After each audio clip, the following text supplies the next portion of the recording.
She was just doing her job, smiling through exhaustion, balancing plates, and ignoring the whispers that followed her every move. The upscale restaurant wasn't built for people like her, but she'd learned to survive in places where she was seen but never truly seen. Then one night, everything changed. A billionaire CEO walked in, cold eyes, perfect suit, and a reputation for getting what he wanted. The staff trembled around him. But she didn't. Instead, she did something no one expected. She angered him, on purpose. In front of everyone.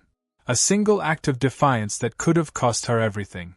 To the world, it looked reckless, arrogant, even foolish.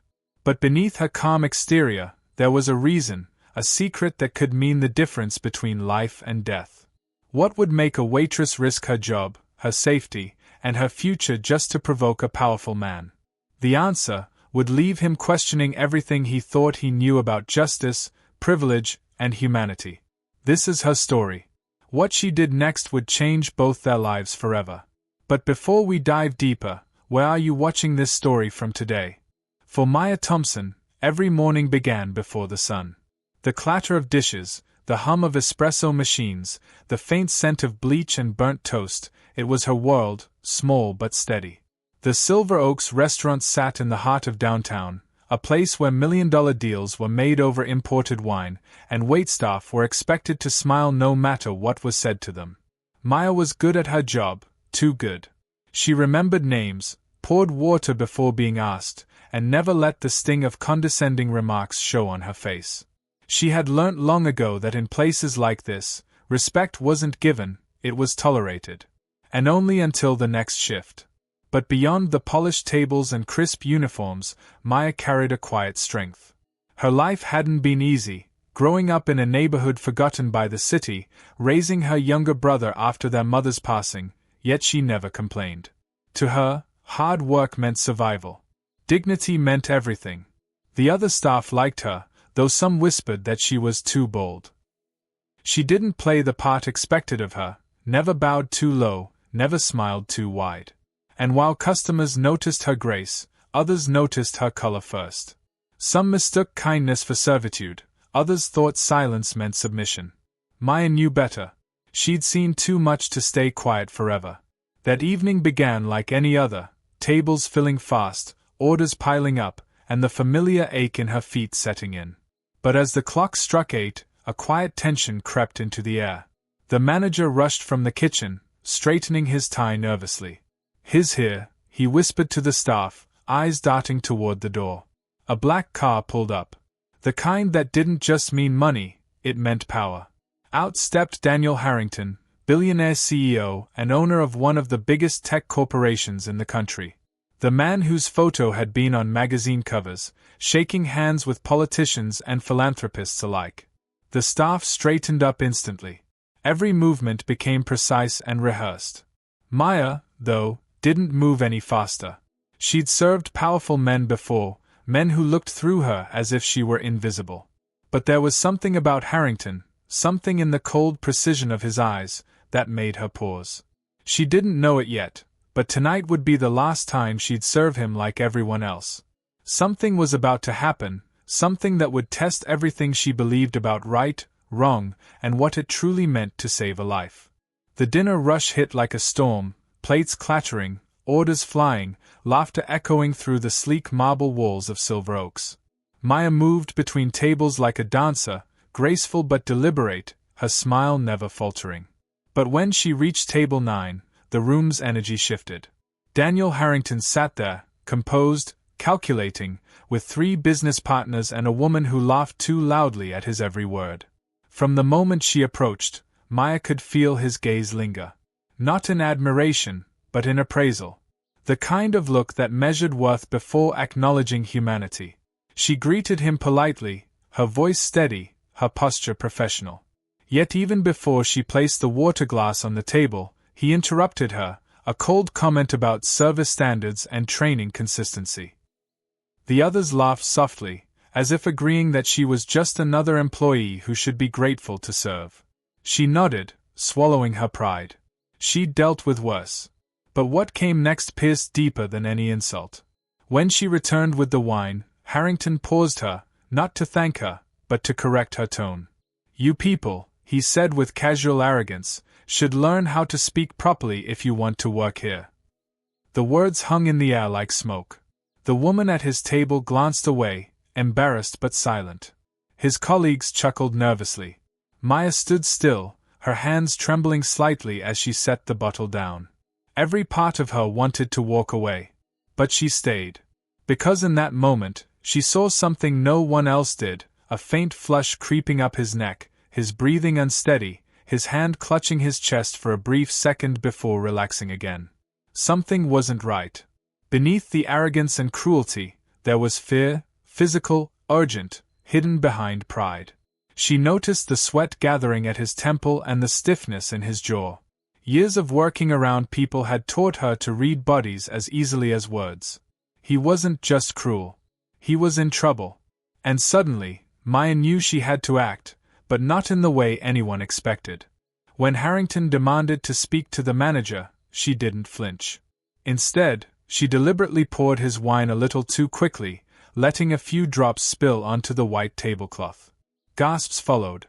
His face hardened, his voice rising as he called her incompetent and unfit for fine service. Cameras from nearby tables began to turn. Whispers spread like wildfire. The manager rushed over, apologizing profusely, offering to replace her immediately. But Maya stood her ground. No, she said calmly, meeting Harrington's furious stare. Let me finish my job. The room froze. For a moment, even the music stopped. Everyone expected her to crumble, to beg, to apologize. But she didn't. Inside, her heart was pounding. She knew she was crossing a line, one that could end her career, maybe even her safety.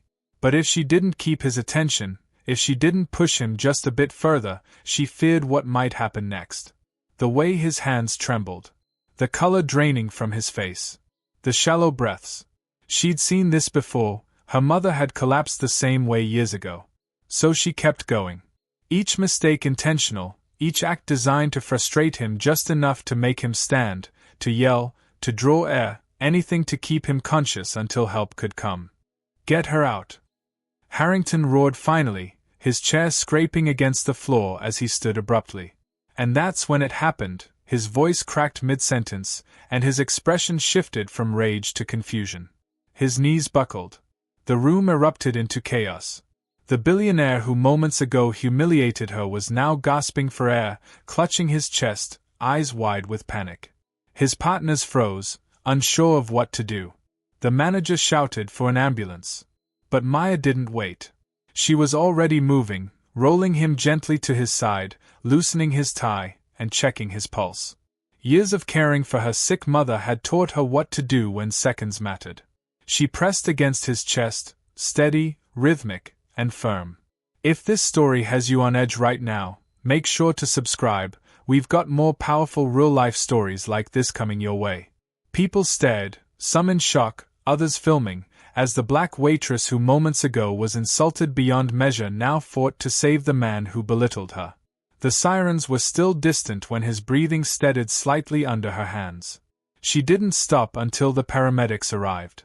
And as they rushed him out, one of them turned to her and said, "If you hadn't acted that fast, he wouldn't have made it." But Maya didn't smile.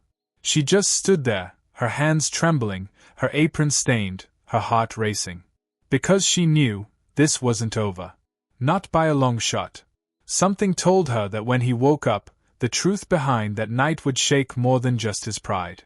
The next morning, headlines exploded. Billionaire collapses at exclusive restaurant, saved by waitress. Cameras lined up outside Silver Oaks, reporters swarming for quotes. But the story wasn't told the way it happened. The news painted Harrington as the hero who'd survived a sudden health scare, while Maya's name was barely mentioned. When it was, it came with a twist, a waitress who disrupted service, an unprofessional employee who caused commotion before the incident. Within hours, the restaurant suspended her pending review. No one asked for her side. No one cared that she had saved a life. The manager avoided her calls, and co-workers who once smiled now whispered behind her back, afraid to be seen defending her. Then came the real blow, the corporate statement from Harrington's company. It praised the efficiency of first responders and the professionalism of restaurant management. Not a word about Maya. Not one. She sat on the edge of her small bed that night, watching the news repeat the same story, his story. Her chest tightened, not from anger alone but from the ache of invisibility. She had done everything right, yet somehow, she was the one being erased. But then, her phone buzzed, an unknown number. The voice on the other end was calm, deep, and unmistakably his. "This is Daniel Harrington," he said. "We need to talk." When she arrived at the hospital the next morning, security almost didn't let her in. But he had given her name. Inside, the room was bright, sterile, machines humming quietly. Harrington looked weaker, humbled, yet his eyes carried something unfamiliar, guilt. He didn't start with gratitude. Instead, he stared at her for a long moment and said, "Do you know why I collapsed?" She shook her head. "It wasn't just my heart," he murmured. "It was what I'd become." He told her about the stress, the sleepless nights, the pressure of power, but more than that, he confessed the truth he'd hidden behind arrogance. He had built his empire on control, on fear, on believing that money excused cruelty. And for the first time, facing death had stripped that illusion away. "I remember what I said to you," he whispered. "And I remember you didn't hesitate. You could have walked away." Maya listened silently, her face calm but her heart conflicted. This was the man who had humiliated her, yet she had saved him anyway. Not because he deserved it, but because doing the right thing didn't depend on who was watching. Then he did something no one expected. He reached for a folder beside his bed and handed it to her. Inside was a check, not hush money, not pity, but an offer. He wanted to fund a community health program in her neighborhood, in her name. Her hands trembled. The irony was painful, a man who once stripped her of dignity now trying to restore it through wealth. But this wasn't about money anymore. It was about acknowledgement. Change. Humanity. For a moment, neither spoke. The silence hung heavy, two worlds, once divided by prejudice, now colliding in the most unlikely way. As she turned to leave, Harrington's voice broke the quiet. "You saved my life," he said softly. "Now, maybe I can start saving something worth living for." Maya paused at the door. For the first time, she let herself breathe, deeply, fully, freely. But even as she walked away, she knew this story wasn't over. Because saving a life was easy. Making one matter, that was the real fight. Weeks passed, and life slowly returned to normal, or at least, what the world considered normal. The story faded from the headlines, replaced by new scandals and distractions. But for Maya, nothing was the same. She returned to Silver Oaks, not as a waitress but as a woman who had seen behind the curtain of power and privilege, and survived it. Her coworkers looked at her differently now. Some with admiration, others with unease. The restaurant's management offered her job back quietly, hoping to avoid more attention. But she declined. She had decided she wouldn't spend her life serving tables where dignity came second to status. Instead, she used Harrington's offer, not for herself, but for something greater. The check he'd given her became the seed for a community program, Hearts First, a local initiative to train young people in emergency response and health awareness in underfunded neighborhoods. For the first time, Maya wasn't just surviving, she was building. And word began to spread. Interviews, articles, podcasts, people wanted to know about the waitress who saved a billionaire's life and turned injustice into impact. But she refused to let the story become about her heroism. Every time she spoke, she turned the spotlight back to what really mattered, the systems that made a woman like her invisible until she was useful. Meanwhile, Harrington kept his word. The foundation was launched, and for the first time in his career, his name wasn't the one on the front page. Maya's was. In public, he called her his wake-up call. In private, he admitted that the moment she defied him had saved not just his life, but his conscience. Still, for Maya, the memory of that night never softened. It wasn't just about one cruel remark or one act of courage. It was about every time she'd been overlooked, underestimated, or treated as less than. It was about the millions of moments that never made the news, the quiet humiliations that eroded people's worth one shift, one glance, and one word at a time. Standing before a crowd at the opening of the first Heart's First Center, Maya spoke from the same heart that once trembled under a billionaire's glare. Her voice was steady now, filled with a calm conviction. "They say I saved a man's life," she said, "but what they don't understand is, I did it because I believe every life should matter equally. Not when it's rich. Not when it's powerful. But when it's human." Applause echoed, but Maya didn't smile. She looked out over the faces, young, old, black, white, each carrying their own unseen stories. "Because if we only value lives when they make headlines," she continued softly, "then we've already lost the meaning of justice." That night, as she locked up the small center, the city lights glimmered in the distance. For the first time, she didn't feel small against them. She felt seen. Her story was never about anger, it was about awakening. About the courage to confront cruelty not with hate, but with purpose. And maybe that's the question we all have to face. How many more lives will it take before equality stops being an act of bravery and becomes the way we live?